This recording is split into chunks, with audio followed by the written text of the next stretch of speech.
Good morning बंधुरा तोमरा सकले केमन आछो निश्चय भालो आछो। तो आमी आमार परिवारेर सकलेई खूब भालो आछि। तो देखो आज रविवार तबुओ आमी सकाल सकाल घुम थेके उठे पड़ेछि। तो घुम थेके उठे ब्राश करे निलाम, ब्राश करे मुख धुए निलाम, तारपर गुरु प्रणाम करे निচ্ছি। আমরা স্বামী স্ত্রী দুজনাই অনুকূল ঠাকুরের শিষ্য। তো সকালে ঘুম থেকে উঠেই আমরা আগে গুরু প্রণাম করে নিই।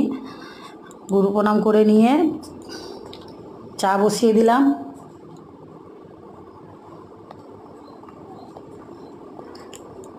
চা ছেঁকে নিচ্ছি, 3টে কাপে চা ছেঁকে নিলাম আমার মেয়ের, আমার হাজব্যান্ড আর আমার। তো আমার ছেলে বৌমা এখনই উঠে পড়বে, এখন ওঠেনি। তো দেখো চা হয়ে গেল, চা খাচ্ছি। তো জয়ন্তী ব্লগে আজকে এইটুকুই।